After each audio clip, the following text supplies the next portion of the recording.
వివిధ భారతి యూట్యూబ్ ప్రేక్షకులకు స్వాగతం, సుస్వాగతం. పరమానందయ్య గారి శిష్యుల కథలలో భాగంగా ఈరోజు మనం వినబోయే కథ పేరు నువ్వా నేనా. పరమానందయ్య గారు ఇంట్లో పూజాగృహంలో నిత్య పూజా కార్యక్రమం ముగించుకొని శివ శివ శంకర అనుగ్రహించు అంటూ ప్రార్థిస్తూ నమస్కరించారు. మరుక్షణం వీధిలో నుంచి పరమానందయ్య గారు స్వామి గురుదేవా అన్న కేక బిగ్గరగా వినిపించింది. భ్రమరాంబ ముసిముసిగా నవ్వుతూ, అదిగో పిలుపు, మీ శివుడు అనుగ్రహించినట్లున్నాడు అంది ఎత్తి పొడుపుగా. పరమానందయ్య గారు చిరునవ్వు నవ్వి ప్రశాంతముగా ఇంట్లో నుంచి బయటికి వచ్చి, ఎవరు బాబు, ఏమి కావాలి అని అడిగారు. వీధిలోని వ్యక్తి ఆయాసం తీర్చుకుంటూ, అయ్యా, అంగడి వీధిలో మీ శిష్యులు గొడవ పడుతున్నారు, వీర్రాజు గారిని ఢీకొంటున్నారు, వెళ్ళి ఆపండి అని చెప్పి వచ్చినంత వేగంగా పరిగెత్తి వెళ్ళిపోయాడు.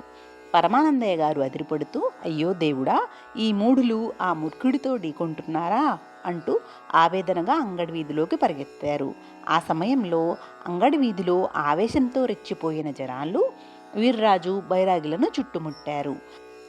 ఆకాశములో ఆంబోతు మూపురం మీద వాలి ఆంబోతు వీపు మీదున్న పుండును ముక్కుతో కసిక్కిన పొడిచిన భూతం కాకి కావు కావుమంటూ కసిగా నవ్వి, ఒరే భూతల రాజా, నువ్వు చేసిన ద్రోహానికి ప్రతీకారం ఎలా తీర్చుకుంటున్నానో చూశావా?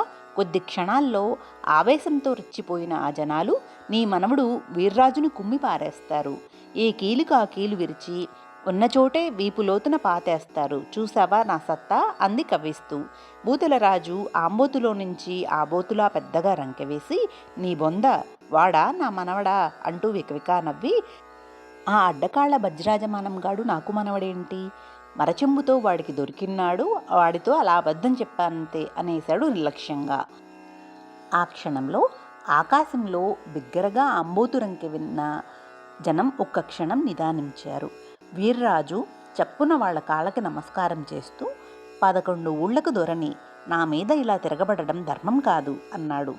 ఆకాశం నుంచి ఆ మాట విన్న కాకిభూతం కావు కావుమని అరిచి, అబద్ధం, వాడు నీ మనవడిని నువ్వు బ్రతికుండగా నాకు చెప్పావు. నీ మనవడు కాబట్టే వాడికి దాయాదిభరణంగా 11 ఊళ్ళు ఇచ్చారు. ఇప్పుడు కాదంటే వదులుతానా అంది. భూతలరాజు వికవికా నవ్వి, ఓసే వలపుల మిఠారి, వాడెవడో తెలిస్తే కుళ్ళి కుళ్ళి ఏడ్చి చస్తావు. అప్పుడేం జరిగిందో చెప్పానంటే ఇప్పుడు మళ్ళీ చచ్చి భూతమై అఘోరిస్తావు.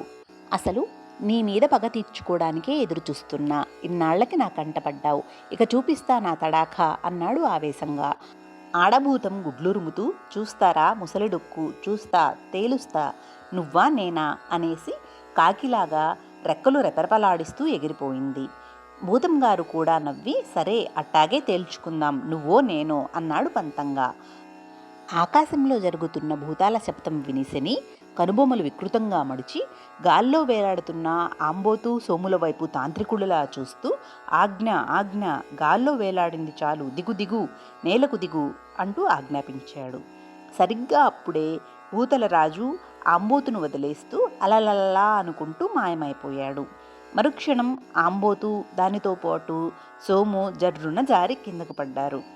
ఆంబోతు టపీమని కిందకు పడుతూ ఉంటే దానికంటే ముందే దాని కొమ్ములు వదిలేసిన సోము జనాల మధ్య పడుతుంటే వాళ్ళు చేతుల మీద పట్టుకుని పదిలంగా దించి నుంచోబెట్టారు. 11 ఊళ్ళకి హక్కుదారిని నన్నిలా హింస పెట్టడం మీకు ధర్మం కాదు అన్నాడు విజరాజు నిష్ఠూరంగా. శుక్ర వంకరగా చూస్తూ, ధర్మమా, నీ అచ్చోసిన గుర్రాన్ని మా మీదకి ఉసుకొల్పడం ధర్మమా అని అడిగాడు. బైరాగి చప్పున చిరాగ్గా, అది గుర్రం కాదహే ఆంబోతు అన్నాడు.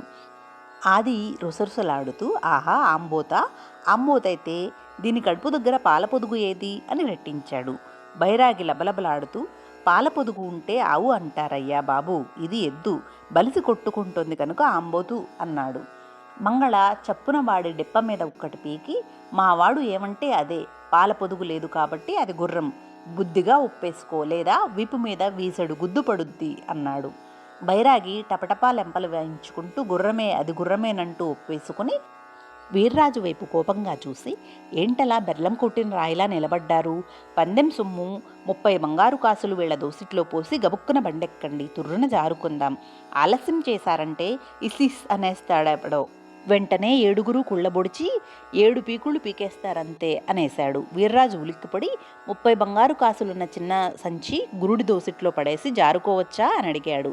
సోమ చప్పున ముందుకొచ్చి వీర్రాజుని అగాదిగా చూసి, ఇదిగో బోండంగారు, మా 7 పరమానందయ్య గారి శిష్యులం, మాకు రాని విద్యల్లేవు, ఇస్కో ఇస్కో ఉస్కో ఉస్కో అంటూ బోలెడు వింత వింత విద్యలొచ్చు, పరీక్షించాలంటే మాతో పెట్టుకో, నువ్వా నేనా తేల్చుకుందాం అంతే, అంతకు మించి ఈ 11 ఊళ్ళోళ్ళని పెళ్ళని పేరంటమని పన్నులని గిన్నులని నువ్వు కానీ నీ బైరాగి కానీ ఈ ముదనష్టపు గుర్రాన్ని అంటుంటే బైరాగి చప్పున కల్పించుకుంటూ, ఎక్కండి బాబో, ఇంకో దపా మీ పీకుళ్ళు పీకకముందే బండెక్కండి బాబో అంటూ హెచ్చరించి వీర్రాజుని గుర్రపు బగ్గీలో ఒక నెట్టు నెట్టాడు.